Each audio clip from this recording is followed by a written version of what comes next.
I've spent more nights staring through a windshield than most people spend sleeping in their beds.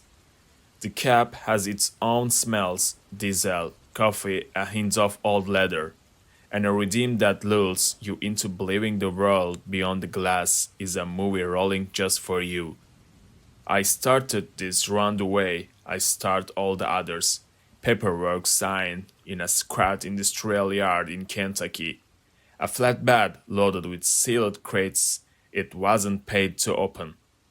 A deadline that looked ambitious but doable if I kept my brakes efficient. The dispatcher joked on the way out that I was married to the asphalt. I told him the asphalt was kinder than most marriages I'd heard about. My route traced a diagonally stitched thread across the map, up through Indiana, skirting Illinois, cut across Iowa and Nebraska, then the high plains, the edge of the Rockies, and on to Oregon. From there the plane said a quick turn to the coast, unload at a marine facility a few miles inland from the fog. It was clean on paper. In reality, long hauls always grow little barbs. Bad weather, construction choke points, mystery detours your GPS insists are optimal. You learn to handle the small chaos with a shrug and a thermos of black coffee. You learn to ignore the way empty miles feel like they are hollowing you out from the inside.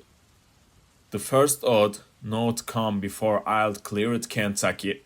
The CB, which usually hums with the living room chatter of drivers swapping weather and scale warnings, went quiet like someone had laid a blanket over it. Silence ain't unusual on certain stretches late at night. But this was a workday evening, and the interstate had a steady pulse. I toggled channels, rapped the side of the unit with my knuckles, checked the connection, static then a weird, breathy hiss that didn't sound like any interference I'd heard. I killed the radio for a while, telling myself I didn't need the company. On the other side of Louisville, I picked up a dark sedan with a grille that suggested state police, no lights, no insignia. He sat two car lengths back for 20 minutes, then crept up into my blind spot and hung there. It's normal to attract attention when you are hauling something wrapped in. Do not tamper, tape, cups like paperwork. I kept my hands steady and my speed dead legal. Eventually, the car eased forward enough for me to catch a glimpse of the driver. The face was in shadow, but the outline of the hat was all wrong, too tall, too narrow, like a stovepipe, squeezed thin. When I blinked, a panel track slid between us, and the sedan was gone. I told myself I'll misjudge his hat through reflection. The mind invents shapes when the sun drops low. By the time I crossed into Indiana, dusk had a copper edge and my stomach reminded me I'd earned something more substantial than gas station pretzels. I took an exit with a hand-painted sign for food and fuel.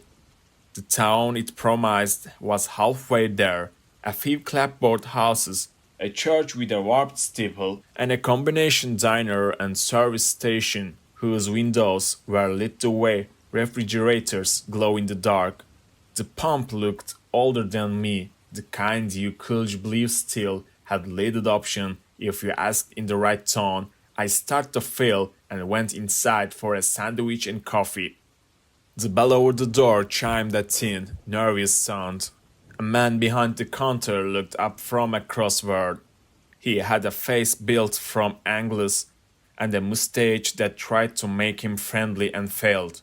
He asked where I was headed without asking it, the way small-town clerks do. When I told him Oregon, he nodded like I'd said, down the street, and poured coffee into heavy mug. Roads been strange this week, he said, eyes on the crossword. Stranger than usual, he clarified, as if something about me required emphasis. He asked I'd heard about the missing cows. I said cattle go missing all the time. He shook his head. Not like that. I asked, like what? But an old woman at the corner booth started coughing hard, and he went over with a glass of water. When he come back, he acted like he'll never said it word. Other customers seemed wound tight. A teenage boy in a Leatherman jacket didn't touch his burger. He watched the glass door like he expected somebody he hated to walk through it. A trucker at the far end, Tanker by the smell, kept checking his phone and then the wall clock as if the two were arguing. I ate a tuna melt that tasted like a good memory, paid cash, and asked the clerk if the credit card machine was broken out of habit. He said we prefer cash after dark. I laughed, assuming it was a joke. He didn't. Back at the pump, the fill should have finished. It hadn't. The numbers on the old digital readout froze, then blinked, then clicked backward by a few cents before jumping ahead again. I pulled the nozzle and checked the cap. The neck smelled right, no spill. A guy in a greased darkened coverall came out from the garage by and asked if everything was alright with that tone that means don't ask me to fix anything.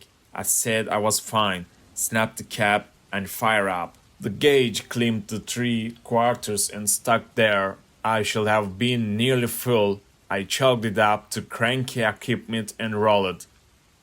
Once the interstate swallowed me again, the night grew tall and empty. Indiana turned into a ribbon of red tail lights and white lines like hospital lights overhead. My mind did the float thing it does, replying old riffs, my father's rusty pickup, the first time I slept in a cab, and realized the road had a heartbeat, the woman I almost married and the house we almost bought. The CB hissed the way wind hisses in a bottle.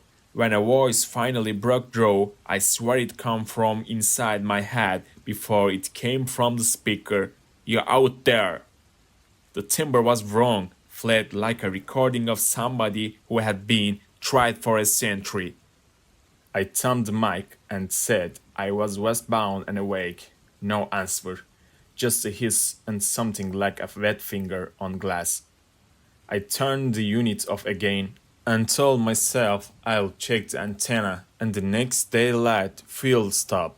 A low fog developed in the median and began to wander onto the lanes like an audience testing how close they can get to the stage.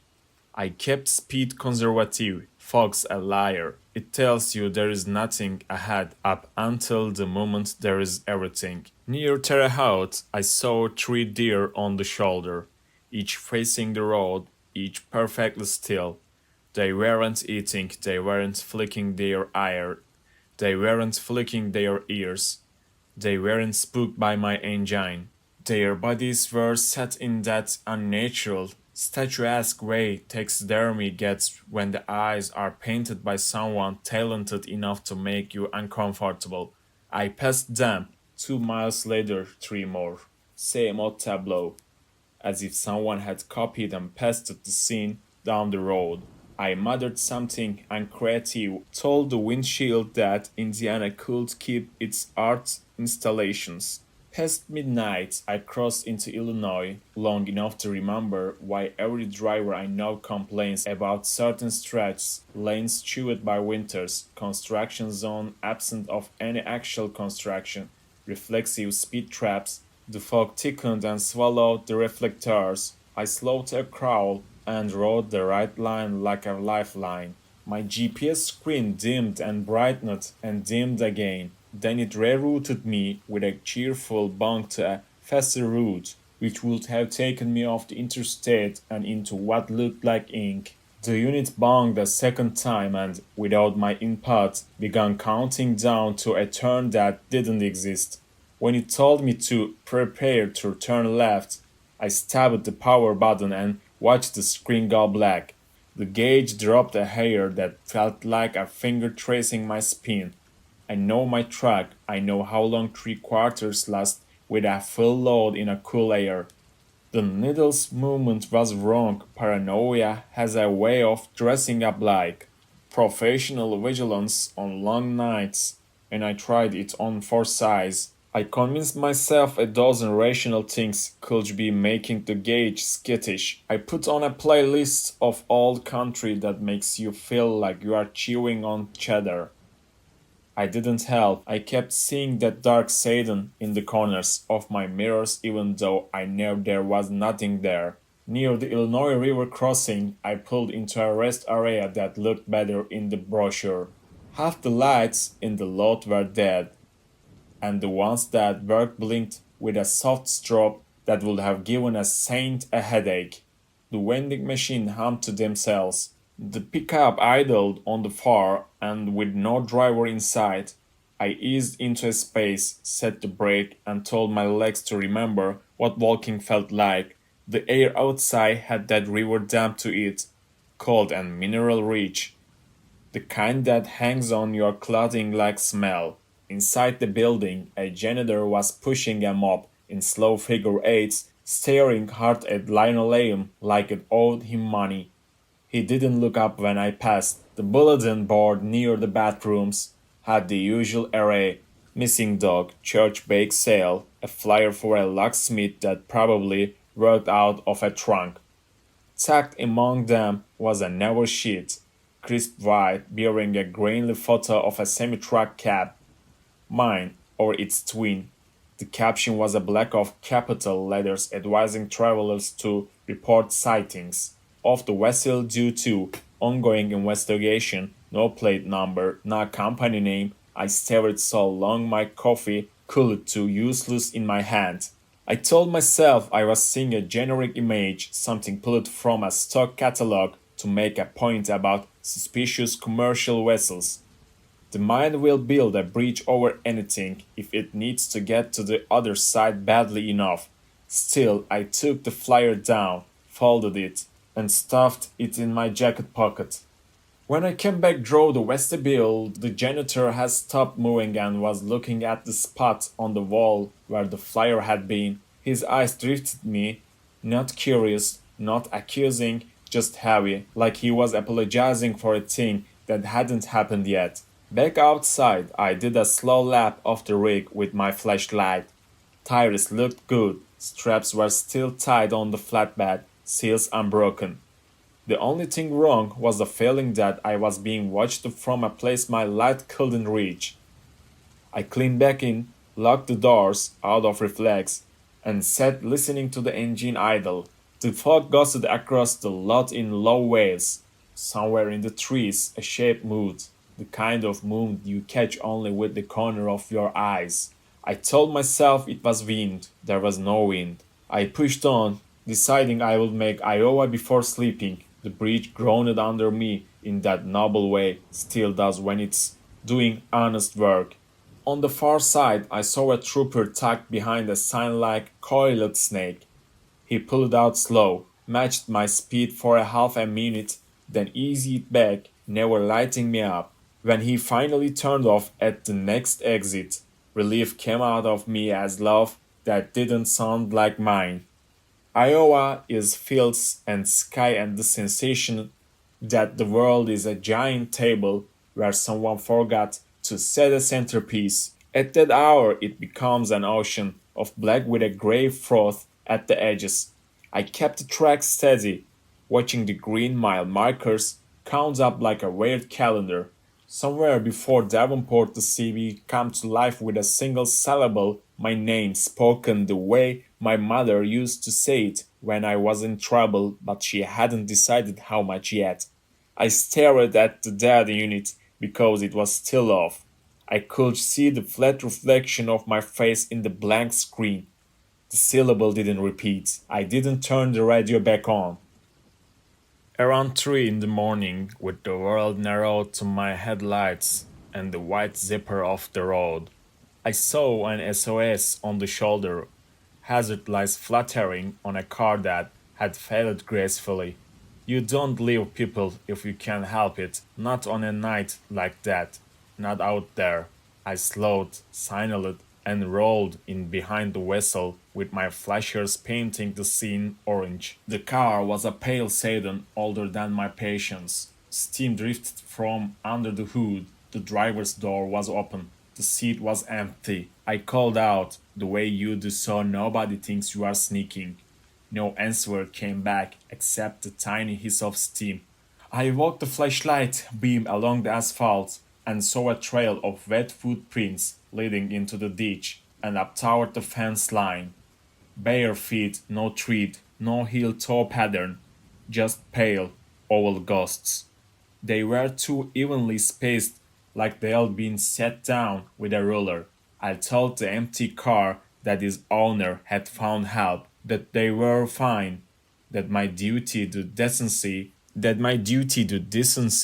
had been honored. I got back into my cab, locked both doors, and stared at those footprints until fog swallowed them whole. Fatigue didn't feel like fatigue anymore. It felt like I was a radio between stations, catching whispers from places with a bad reception. Every mile I pushed west, the fuel gauge dropped with a stubbornness that made no math. I tried a different exit an hour later when the glow of a 24-hour station rose like a fort on the prairie. The canopy buzzed, the pump screens were bright, and the card reader took my payment with a healthy beep. As the tank filled, the world felt normal in an ordinary, comforting way. Inside, a night clerk with tattoos like topographical maps asked if I want the receipt. I said sure and then asked, like I always ask, whether the coffee had been made this side of the century. He smiled and held up a fresh pot. Lucky timing, he said, and then added, long way to go. I asked him how he knew. He tipped his chin toward the window at my rig and said he can always tell by the look of the tires. On my way out, with a paper cup and a breakfast sandwich that wore the right amount of guilt, I noticed a bulletin board of local notices.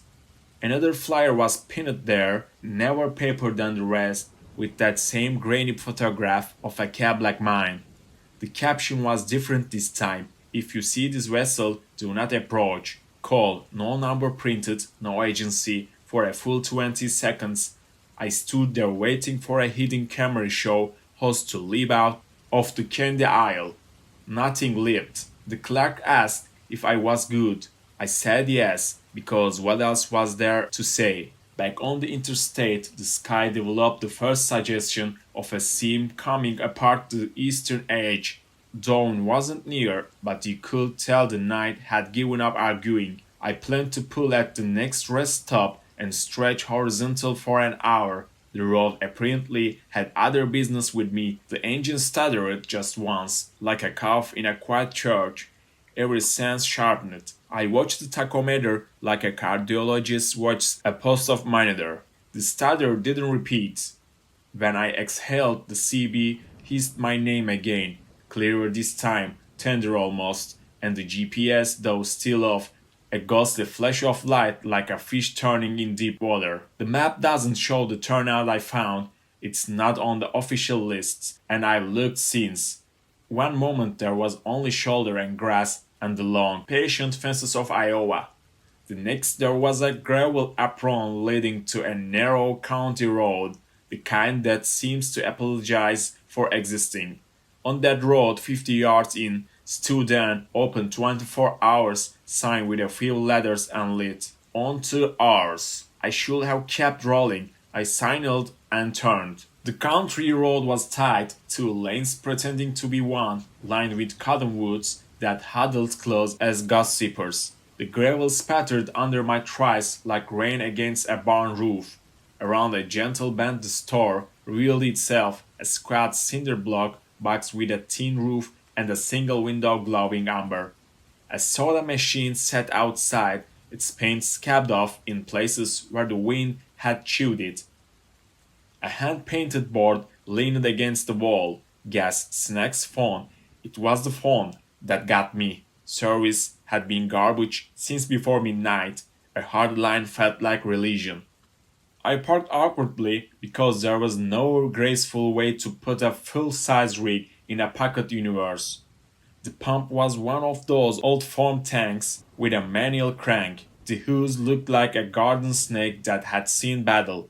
I went inside first, a bell clanged, and a man in a denim shirt looked up from a ledger. He was older than the building, in that way some men are, some baked, with hands that seemed carved from rope. He greeted me the way people greet regulars. Back again, he said. Back? I asked. He smiled and shook his head like he'd make a harmless mistake. Roads play tricks, he said. Coffee? I said yes, even though coffee was already in my hand. There were no other customers. The shelves held an assortment used except if someone had stocked using a list copied wrong. 3 brands of dog food, a dozen jars of pickled something with labels bleach unreadable, 2 pairs of work gloves that wouldn't fit any hands I have ever seen, and a row of air fresheners shaped like trees where the trees were printed upside down. The man poured coffee into a ceramic mug with a chip that made the lip look like a wolf's smile. I asked about the phone. He nodded toward a heavy black unit on the wall with a cord like a garden hose. Local only, he said, but the operator can patch you. I dialed the dispatcher's number by muscle memory. It rang with an odd cadence, like a ringtone composed by someone who had never heard one. A voice answered after 4 beats, a woman's warm and professional. I gave my name, my load number, the mile markers I thought I was between. Silence. Then the woman asked me to repeat the route. I did. She asked what company I was with. I told her. More silence. Then the line carried a rustle, the sound of pages being turned, and she told me there was no record of that company running a westbound haul tonight. Ma'am, I said, more tired than mad. I'm sitting in it. The rustle again. Sir, she said kindly, we don't show that truck after. After. She trailed off, and in the gap, I heard a whisper I wasn't mean to hear, like someone cupping the mouthpiece. Don't tell him, the line went dead. The old man had been watching me the entire time, not pretending otherwise. Sometimes lines cross, he said. Storms do it. I looked outside. The fog pressed against the window like breath on glass. I told him I would try later. He said I should. I carried the coffee back to the counter and stood there a moment longer than necessary because something about the room made me feel like if I left too quickly I would insult it. The old man said, casual as flipping a page, you keep an eye on your fuel. She'll lie to you. I hadn't mentioned the gauge. I told him I would thank him and stepped back into the pre-dawn that felt older than the night I would left. At the pump I tried to crank, it fought me with a stubbornness I respect. Diesel sloshed into the tank with the slow glug of a throat that doesn't want the medicine. I watched the numbers on the mechanical counter tick like a slow heartbeat. A wind came up from nowhere and rattled the tin roof, then died as if embraced. When I capped the tank and climbed into the cab, I sat with my hands on the wheel and watched my breath ghost in front of me. The heater was on, the temperature gauge sat normal, the cab had gone cold anyway. I checked the mirror out of habit. For a second, the kind of second that doesn't touch the clock, I saw something occupying the passenger seat beside me. It was not a person, not exactly. More like the impression left in a cushion after someone rises, the suggestion of weight where there isn't any. A pressure in the air the way all chairs feel heavy. The mirror reflected the shape, the seat itself did not. I blinked, turned my head slowly. Empty vinyl. When I looked back at mirror, the suggestion was gone. I laughed because otherwise I would have had to do something less useful. I put the track in gear. As I eased back toward the county road, the open 24 hours sign flickered in a new pattern and spelled something like a word if you squinted. Open for you. I didn't squint. I kept my eyes on the gravel, on the bend, on the narrow mouth of the road that led back to the interstate. When my tires found asphalt, and the wider world again. It felt like getting out of a coat you hadn't realized was wet.